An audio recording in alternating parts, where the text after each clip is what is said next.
Denny, yaitu adalah Kepala Puskesmas Kresek Kabupaten Tangerang. Halo, udah apa kabar nih? Oke, di sini kita udah punya hadiah, yaitu adalah mini goal. 3 pertanyaan terbaik nanti akan dapat langsung mini goal ini. Caranya gimana sih? Langsung aja komen di kolom komen kita, juga bisa juga di DM Instastory kita. Gitu. Oke, kita langsung aja nih ya ke pertanyaan pertama. Dok, menurut dokter vaksin itu apa sih? Ya, perlu tahu bahwa vaksin itu sebenarnya adalah sebuah bahan antigen yang sifatnya inaktif, ya, yang dimasukkan ke dalam tubuh kita, sehingga untuk kita bisa merangsang pembentukan antibodi di dalam tubuh kita untuk menghindarkan diri kita dari serangan penyakit yang masuk ke tubuh kita. Jadi maksud dari inaktif ini adalah bahwa atau bahan antigen yang dimasukkan dalam tubuh kita ini tidak menyebabkan penyakit dalam tubuh kita sendiri. Itu yang dikatakan vaksin. Jadi sebuah bahan antigen sebenarnya dia adalah sebuah virus patogen yang dilemahkan. Kalau orang bilang biasanya dilemahkan. Oh iya, kayak suara dokter agak kurang. Oke, saya jelaskan ulang ya. Iya. Jadi yang dinamakan vaksin ini adalah sebuah bahan antigenik, ya, tapi sifatnya semua virus patogen ya, yang bersifat inaktif, yang dimasukkan ke dalam tubuh itu untuk bisa merangsang pembentukan antibodi atau daya tahan tubuh terhadap serangan penyakit. Itu yang dikatakan. Maksudnya aktif di sini adalah bahan tersebut, bahan antigen tersebut tidak menimbulkan penyakit di dalam tubuh kita gitu. Oh gitu. Oke, untuk pertanyaan kedua nih dok. Ya. Kenapa sih kita harus divaksin? Kenapa harus divaksin? Ya, sebenarnya gini ya. Kita tahu bahwa virus COVID ini sudah mengakibatkan banyak teman-teman kami yang mengalami meninggal atau kematian ya. Dan virus ini memang sangat mematikan. Ya, kita tahu waktu di Wuhan itu memang banyak yang menyebabkan kematian. Di Indonesia pun nggak sedikit ya menyebabkan kematian. Karena bahayanya sehingga kita selain melakukan kegiatan 5M di mana kita menggunakan masker, tidak menggunakan masker, mencuci tangan, menjaga jarak dan menghindari kerumunan, kita juga dibutuhkan suatu tindakan ya, makanya diberikan keputusan oleh berdasarkan ketentuan dari Kementerian Kesehatan ya, pemerintah mengatakan bahwa untuk memutus rantai penularan COVID ini butuh suatu aksi tambahan ya, yaitu kita harus menciptakan atau memberikan vaksinasi ini. Makanya selain dari 4M tadi, kita harus tetap ya, diberikan vaksinasi meskipun hanya 65% ya, tapi paling tidak kita sudah bisa mencegah dan memutus rantai penularan COVID yang membahayakan. Ya, oke dok. Kalau gitu, sekarang saya mau nanya pertanyaan selanjutnya nih. Baik. Gimana sih cara virus vaksin itu bekerja? Oke, ya kita perlu tahu ya, tadi saya juga jelaskan bahwa memang ya, vaksin ini adalah sebuah antigenik yang saya bilang tadi, bahwa vaksin ini adalah sebenarnya sebuah virus patogen yang dilemahkan. Jadi kita tahunya banyak orang bilang bahwa ini adalah virus yang dilemahkan. Vaksin itu adalah virus yang dilemahkan dan sifatnya inaktif. Dimasukkan ke dalam tubuh, itu nanti akan merangsang antibodi atau daya tahan tubuh di dalam tubuh. Nah, sehingga dia rangkul itu si antigen tadi karena dilemahkan, sehingga pada suatu saat ada masuk virus COVID yang akan menularkan kita, antibodi juga sudah terbentuk dari vaksin yang kita masukkan tadi. Sehingga begitu ada masuk ke dalam tubuh kita si virus yang COVID nanti, itu akan dirangkul mereka sehingga tidak mengakibatkan penyebaran kerusakan di sel-sel lain bagian tubuh yang lainnya, sehingga tidak besar. Sekalipun kita bisa tertular, tapi gejalanya tidak berat seperti kalau tidak divaksin. Gitu. Oh, jadi kalau misalnya udah vaksin bisa kena lagi atau bisa saja terkena lagi ya. Cuman bedanya gejala yang ditimbulkan pada orang yang sudah divaksin, karena kan kalau sudah divaksin sudah terbentuk antibodinya ya kan, sudah terbentuk antibodinya, sehingga gejala yang ditimbulkan itu nggak seberat kalau belum divaksin, bisa saja tetap tertular. Ya. Oke, kalau gitu mungkin kita tanya dulu nih, kira-kira ada pertanyaan nggak nih dari atau mungkin ada? Kalau itu belum ada nih. Oke, ini kita ke pertanyaan selanjutnya dulu. Apakah orang yang sudah terkena virus COVID dia boleh vaksin dulu? Oke, ini yang dikatakan penyintas ya, penyintas atau orang yang pernah mengalami COVID.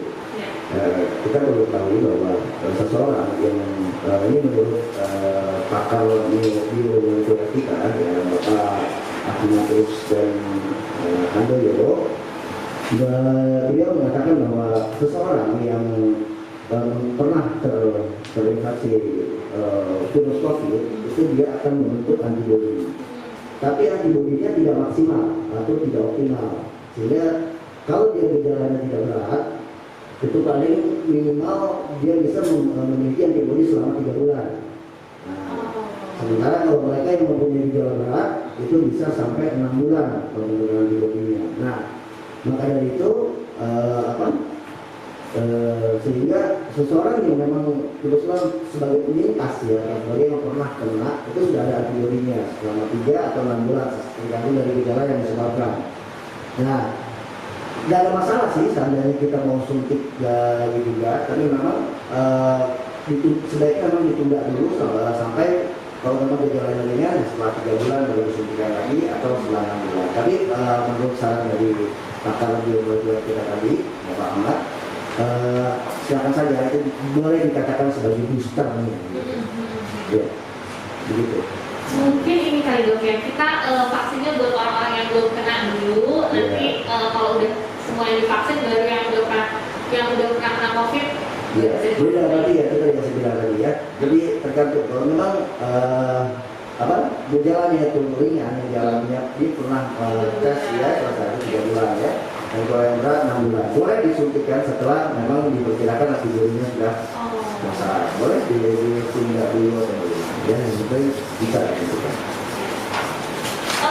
Mungkin kita mau baca kolom komen dulu nih ya dok ya. Ya, silakan. Ini ada dari banyak nih dok. Ininya apa pertanyaannya? Banyak sekali. Sebentar dok. Kenapa sih harus disuntik 2 kali? Ini dari Angga Ardi Nugroho. Kenapa sih harus disuntik 2 kali? 1 kali aja boleh nggak? Oke, Mas Angga. Saya coba jawab ya Mas Angga ya. Jadi begini, kenapa disuntikan 2 kali? Jadi dari tiap vaksin yang disediakan yang diberi oleh Indonesia atau kita ini itu beragam, ya waktunya beragam. Tetapi ada beberapa produk yang memang sebaiknya disuntikan dengan jarak waktu 14 hari. Jadi stepnya seperti ini. Vaksin itu disuntikan diperkirakan di hari ke-14 itu akan terbentuk antibodi. Ya. Nah, karena antibodi ini belum maksimal, ini virus antigenik yang diberikan kepada kita ini kan itu tadi saya bilang agak kuat ya, itu sebenarnya virus antibodi yang dimakan. Itu masuk ke kita itu kan nggak boleh langsung banyak ya. Nanti kita yang penting ada rancangan dulu untuk membentuk antibodi selama 14 hari. Setelah itu 14 hari sampai 28 hari disuntikan lagi yang kedua untuk biar antibodi tersebut optimal dan maksimal kerjanya. Itu aja sebenarnya yang akan kedua kali. Jadi setelah 14 hari baru suntik lagi. Ya. Ini ada pertanyaan dari Made Sintamaya. Mau tanya dong, apa sih kelebihan vaksin Sinovac dibanding Moderna? Ya, gini. Jadi kalau yang ada di Sinovac, ya ini maaf ya kita ngomong soal produk. Sinovac ini memang seperti yang saya bilang tadi bahwa yang disuntikan ke kita adalah bahan antigenik atau yang kita bilangnya virus patogen yang dilemahkan. Sinovac itu isinya adalah tersebut virus antigenik atau virus yang dilemahkan atau bahan antigenik yang di dalamnya itu bahan antigen atau virus yang dimakan tadi. Sementara kalau vaksin-vaksin yang lainnya itu protein aja yang mengaktifkan mRNA dan mRNA untuk menciptakan antibodi. Itu aja sih kan. Jadi sama-sama merangsang pembentukan antibodi. Gitu, oke. Gitu ya, Mbak Desi Sinta Maya, mungkin sudah jelas. Ini ada pertanyaan lagi nih, Dok. Banyak ya. Ada batasan umur nggak, Dok, untuk divaksin? Intinya begini ya. Ini dari Marve Millennium. Oke, ya, Marve ya. Iya. Sebenarnya gini, umur 18 tahun ini, jadi para pakar kita, para biolog kita itu meneliti dan baru memang melakukan penelitian pada usia 18 tahun sampai 59 tahun. Disinyalir bahwa memang umur dari di bawah 18 tahun ini diharapkan antibodinya masih ada dari kelompok rumusnya. Tapi memang kalau secara pastinya para ilmuwan kita ini tidak memfokuskan untuk yang di bawah dari 18 tahun, sehingga memang fokuskan untuk yang usia produktif ya 18 tahun sampai 59. Sampai 59 tahun. Iya. Oh, kalau terus ini lagi nih, Dok. Ada lagi nih yang nanyain tentang ini. Kalau dari Hernowo MD PhD. Ini dokter juga bukan ya? Kalau pakai vaksin Sinovac bisa demam sampai berapa hari, Dok? Nah ini ya, kalau langsung dinyatakan demam selama saya melaksanakan kita di Kabupaten Tangerang itu melaksanakan buat tanggal 25 itu tanggal 25 Januari ini ya sampai tanggal 7 Februari. Terus dilanjutkan lagi penelitian kedua di tanggal 8 Februari hingga tanggal 25 Februari.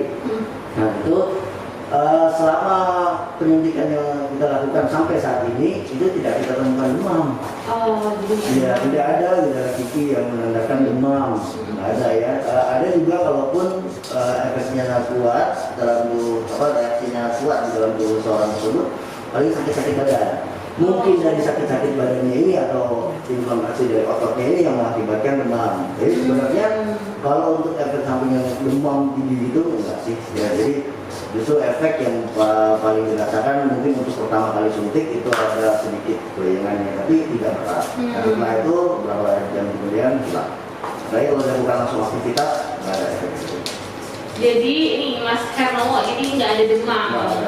Saya sampai selama ini sih belum pernah saya temukan yang ada demam. Oke, ini tadi Mbak Desi namanya nanya lagi, Dok. Satu lagi ya, Dok, bagaimana kita bisa tahu kita akan alergi atau tidak setelah divaksin? Nah, jadi memang pada saat pelaksanaannya sendiri itu kita diwajibkan untuk menyediakan emergency kit. Ya, jadi tempat pelaksanaan itu kita harus set dari nilai 1, 2, 3, dan 4 itu, terus di belakangnya latarnya adalah kita harus menyediakan tempat-tempat yang bisa menanggulangi kipi atau kejadian yang tidak diharapkan dengan vaksin. Itu sudah wajib dan kita harus memiliki emergency kit. Nah, untuk kita bagaimana tahu ya? Yang namanya reaksi alergi sebenarnya bukan alergi ya, kita lebih cenderung ke arah hipersensitivitas. Jadi begitu disuntikan bahan tersebut langsung terjadi suatu reaksi. Biasanya memang yang terjadi pada orang-orang yang alergi biasanya gatal, gatal, terus sudah gitu kalau bentuk-bentuk kemerahan pada saat di badannya itu kemerahan gitu ya, atau di jas suntiknya itu akan ada garis-garis merah atau tanda merah. Tapi biasanya tidak terlalu berat ya reaksi alergi tersebut. Nah yang berat itu yang dikhawatirkan sampai sesak. So far di Kabupaten Tangerang ini terlaksanakan kipi yang tersebut kita tidak temukan. Aman. Ini ada dari Gayatri PW, anak bayi boleh divaksin nggak, Dok? Tadi nggak boleh ya. Jadi minimal 18 tahun. Iya. 18 sampai 59 tahun. Ini ada pertanyaan lagi, Dok. Prediksi dokter kapan perkiraan seluruh warga Indonesia bisa divaksin? Oke, ini sebenarnya sudah menjadi masalah ya, di Indonesia sudah banyak masalah betul ya, karena memang kalau saya nilai selain dari tingkat virulensi kumannya atau tingkat virulensi virusnya, itu juga kepatuhan ya dari masyarakatnya sendiri sebenarnya ya. Kalau kita nilai sendiri, karena kalau saya lihat masih banyak yang tidak menggunakan masker di jalanan, pada saat berbicara, pada saat berkumpul juga tidak menggunakan masker, terus sudah kita keluar rumah tidak menggunakan masker ya, jarang mencuci tangannya. Jadi kepatuhan juga berpengaruh di sini terhadap. Jadi kalau berbilang kapan itu bisa berakhir virus COVID ini? Ya, satu, pemerintah sudah melakukan beberapa kegiatan untuk memutus tali rantai penularan. Nah, tinggal masyarakatnya tolong jadi patuh. Sekalipun kita sudah disuntik vaksin, memang kita ada kekebalan sebesar 60%, sekitar 60%, tetapi kepatuhan 4M tetap harus dilaksanakan. Nah, kepatuhan ini yang nantinya akan mempercepat putusnya tali rantai penularan COVID. Jadi kalau memang kita juga nggak disertai dengan kepatuhan menjaga 4M tersebut, ya percuma nantinya. Kamu sampai kapan? Kalau masyarakat semua patuh, mau divaksin, menjaga 4M, insya Allah ya dalam waktu singkat kita akan bisa melakukan. Oke, ini ada pertanyaan terakhir kali ya dok, buat yang nanya nih, main banyak. Dok mau nanya, untuk saat ini efektivitas lebih baik dengan vaksin atau donor darah plasma konvaselen? Penelitian saya yang saya tahu di Jawa Timur ya, untuk konvalesen. Darah plasma ini. Jadi sampai sekarang pun ada suatu bentuk seperti apa ya namanya, pendonor ya, dibentuk suatu pendonor, tapi pendonor untuk diambil darahnya dan didonorkan dalam donor darah konvalesen. Masih berjalan sampai sekarang gitu ya. Cuman seiring bisa berjalan, kalau terlalu lama juga kan ya, untuk kecepatannya ya lama nanti bagaimana ya, makanya sebenarnya juga dibentuk vaksin, diberikan vaksin. Nah, makanya kalau dikatakan mana sih lebih ini, ya sama-sama kita berusaha. Pokoknya intinya ini, kita usahakan semaksimal mungkin dengan cara apapun ya, dalam arti ya masih dalam ruang lingkup kesehatan, masih dalam batas penelitian yang jelas gitu ya.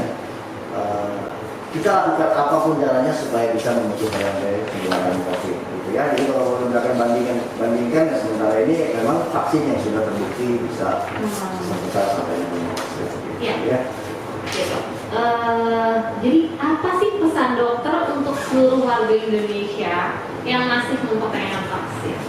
Ya begini, saya global aja ya untuk pesan bagi rakyat Indonesia. Ya, satu, ya untuk rakyat Indonesia, marilah ya kita sama-sama menjaga kesehatan kita dengan menjaga 4M.